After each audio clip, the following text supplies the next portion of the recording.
ไทยเราไม่เรียกแพ้ก็สาววันนี้ใส่ซูซี่ไหนเดียก็สาววันนี้ใส่หนาววันนี้สมกันแท้สมกันแท้ละ2,500ไปซื้อพี่เอกกับกัน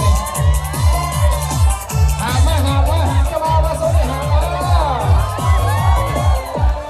เจ้าสาวหน้าเวทีก็สาวหน้าเวที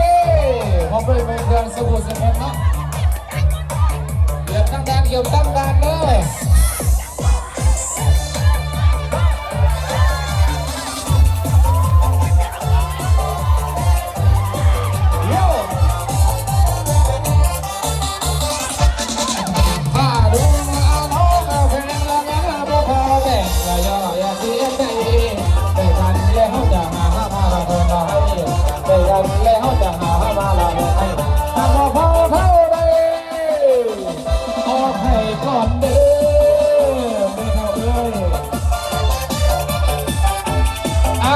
ตอนนี้ฮอตพอดีพองามเด้อเบียร์ยังฮอตหลายเนาะเป็นห้องเป็นไงพี่น้อง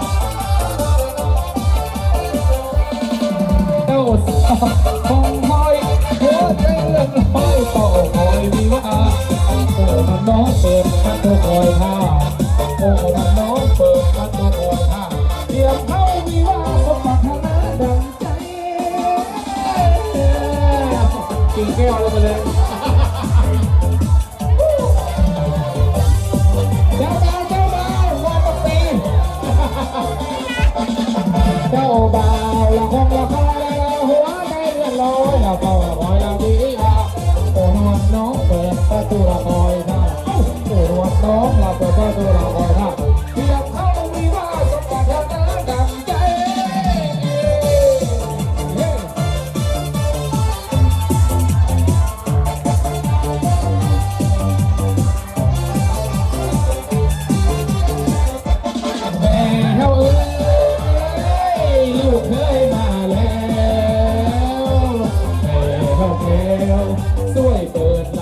ให้เดี๋ยวเราเปิดสังวันดีแล้วเพื่อนผู้เลยทักแกเพราะพากันแค่ลูกใช้ไม่เอาเอาพอจะมาวันยังช่วยทำได้ทำเอาเด้อ50,000แสนหนึ่ง200,000บอกกันไปเจ้าบ่าวเต็มใจใส่เสื้อสีเทาความไม่เบียดแพ้สาววันนี้ใส่ชุดสีแดงเด้อเจ้าสาววันนี้ใส่ชุดสีแดงเด้อโอ้ยมาสมกันแค่สมกันแค่ละเนื้อพอจะมาวันเงินกันเลยไปละแสนแปดแล้วไอ้สร้อยเป็นนักขวดประเทศตะบาดครับ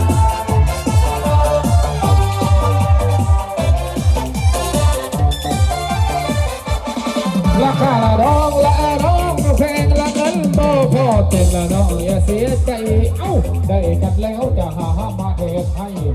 ได้กันแล้วจะหามาเถิดให้หากว่าพอเท่าใดแม่เท่าเอ้ยออกให้ก่อนเด้อจาก50 ล้านบาทนั้นเอาให้คนลูกเคยกินพรที่หลัง